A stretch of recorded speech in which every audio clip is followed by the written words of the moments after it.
ஒரு இந்து முஸ்லீம் இருக்கிறாங்கன்னு வைங்களேன், இந்து ஆணு இந்து முஸ்லீம் பொண்ணு, முஸ்லீம் ஆணு இந்து பொண்ணு, இப்படி திருமணம் செய்யலாமான்னு கேட்டா இஸ்லாத்துல செய்யக்கூடாதுன்னு தெளிவா சொல்லப்பட்டிருக்கு. இந்து முஸ்லீம் சொல்லப்படல. இந்த ஓரிரை கொள்கை ஏற்றுக்கொண்டவர் ஏற்றுக்கொள்ளாதவர், கடவுளே இல்லை என்று சொல்லக்கூடியவர்களையும் பல கடவுள் நம்பிக்கை கொண்டவர்களையும் மணக்காதீர்கள் இப்படிங்கிறது குர்ஆன்ல இருக்குது. மதத்தை சொல்லி இந்து மதம் கிறிஸ்துவ மதம் சொல்லி சொல்லப்படல. ஒருத்தர் கடவுள் இல்லைங்கிற கொள்கையில் உள்ளவர், அவர் தன்னுடைய பொண்ணை ஐயருக்கு கொடுப்பாரா? கோயில்ல பூஜை செய்யறார் ஐயர், அந்த ஐயருக்கு கொடுப்பாரா? இவர் கொள்கை என்ன? பெரியார் கொள்கை. இவர் கடவுளே இல்லைன்னு சொல்றாரு. இவர் தன்னுடைய மகளை யாரு கொடுக்க மாட்டாரு? ஐயர் கொடுக்க மாட்டார். அதுக்கு என்ன காரணம்? கொள்கை காரணம். சாவல் பிரச்சனை உண்டாகும். கல்யாணங்கிறது காலமெல்லாம் இருக்கக்கூடிய ஒரு தொடர்பு. இயன்ற வரைக்கும் சந்தோஷமா போற வரைக்கும் அவங்க இணைந்தே இருக்கணும். இணைந்து இருக்கிறது மாத்திரமல்ல, இணைந்து இருக்கிறதுனால ஏற்படக்கூடிய புள்ள குட்டிகள் பெறுவது, அதை வளர்க்கிறது, பலவிதமான விஷயங்கள் இருக்கிறது. இப்ப என்ன இஸ்லாம் என்ன சொல்றதுன்னு கேட்டா, நீ ஒரே ஒரு கடவுள் தான் சொல்ற, உன்னுடைய மனைவி பல கடவுள் என்று சொல்றாங்க.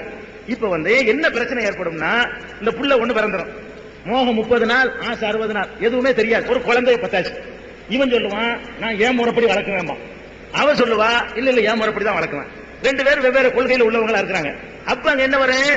நீங்க சந்தோஷத்துக்காக திருமணம் பண்றீங்களா, சண்டை பிடிச்சிக்கிட்டு வெட்டிக்கிட்டு சாவுறது பண்றீங்களா? அப்ப அது சமுதாய கலவரமா ஜாதி கலவரமா மாற்றப்படுவதற்கு கூட அது யூஸ் ஆகும். இதையெல்லாம் கவனத்தில் கொண்டு இஸ்லாம் என்ன சொல்லுதுன்னு கேட்டா, பிறப்புல இல்ல இஸ்லாம் நான் ஏற்கனவே சொல்லிட்டேன். உனக்கு அதுதான் பிடிச்சிருக்குன்னா நீ அந்த கொள்கைக்கு மாறிட்டு போ, இதுதான் பிடிச்சிருக்கா இந்த கொள்கை நீ மாறிவா. ஒரு முஸ்லீம் என்ன பண்றான்னு கேட்டா, எனக்கு மார்க்கத்தை எல்லாம் விட இந்த பொண்ணு தான் எனக்கு முக்கியங்கிறியா, நீ போயிரு, ஒரே கொள்கையா போயிருங்க, ரெண்டு பேரும் சண்டை வராதுல, அந்த கொள்கை தான் சரின்னு நீ போயிடலாம், அல்லது இந்த கொள்கை தான் சரி அவங்க வந்துட்டு.